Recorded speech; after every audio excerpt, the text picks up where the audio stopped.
Before we get going, I wanted to show you on this picture all of the points that are overlaid and used to register perfectly your bottom row to your top row. You have two registration marks for moving it side to side, but where you see that blue line and the yellow line on top of it, that signifies your stencil and the sewing line of the bottom of the row that you just finished. Overlay those and you will be perfectly aligned all the time. So here we go. I'm going to start quilting this, and this is stencil number 30697. It's called Rainbow Clams. It seemed like the perfect choice for this unicorn quilt. It's a really cute quilt that I got from Quilt Addicts Anonymous. Girls and unicorns, they just go hand in hand, and Stephanie's daughter, who's 8 years old, is the one who designed this quilt. It was really easy to make and it's super fun. So this was just the perfect way I thought to quilt it. So see, I transferred that first repeat and now I jogged it over. I'm lining up the registration marks, but I'm also taking a look to make sure that that top of that rainbow goes right over the bottom of the row above. There's so many places to check that you're in alignment that it's really hard to get this wrong. I'm using the pink chalk because there's a lot of very light fabric in this quilt. It seems to show up good on the pink too, which is nice. And since I was using pink thread, I just thought that it would make sense to use the pink chalk, and I could have used blue just as easy, but I'm gonna go and again repeat this. There's places throughout the stencil on checking that it is right. Get a little carried away. Okay, here we go. I'm gonna pounce that across there. Once in a while you'll see me reach over and block the camera, and what I'm doing is I'm moving my table. See, like right there, I just had to move it so that it stays underneath my stencil. And there is a YouTube long arm tutorial video on how to make one of those. It's simple, you probably have everything you need already, and it really helps to build a platform that you can then have a sturdy, stable place to get a nice transfer of your pounce pad. So I videotaped doing one entire row since they're all the same. You get an idea of, you know, the basic steps. This is all in real time too. I didn't speed it up.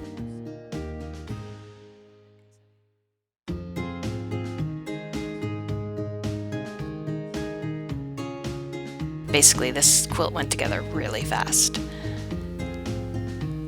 And now I'm on the last repeat.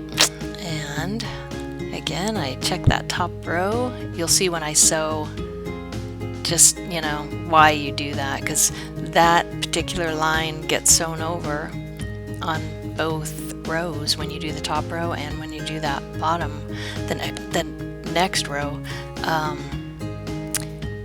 it's sewn over. So now I'm almost to the end, and then I'll get to the sewing part.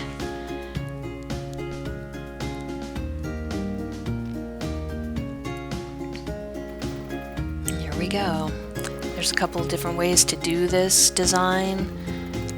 This first time I'm doing the smallest ring first, then the middle, and then the outside. There's really no right or wrong way. You can do them all different if you wanted. Now I'm going to switch. I'm going to do the outside, and this is kind of the routine that I got into. I like doing the outside first, and then I cross all the way into the inside and do the smallest ring, and then to get me back to where I need to be, I do that middle ring, and you just repeat.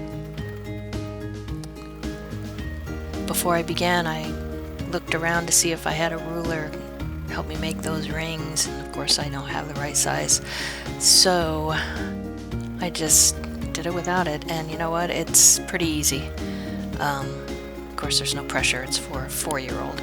She's not going to be critiquing my arcs of my quilt, but still, it was easier than I thought, and it actually got better. So don't let things like that stress you out. Usually it is the more simple designs that are easily, you see the flaws so easily. See right there, I caught those. You can see where the stitches were from the first one. You just try to run them over again. And this is just what it took. You just keep on going outside, inside, middle, till you complete your row. And then you have the second row, because you mark 2 at a time. So that second row, you're at the other side of the quilt when you start it, unless you want to stop and move back, but that would be silly. So you do it backwards. It's really not that big of a deal. And by the time you've done 2 rows, you can do these rainbows any way that you decide, because you find out that it's just super easy. Here I am already at the end. And here's a shot of the front and the back. Another quilt is finished. Thanks for watching.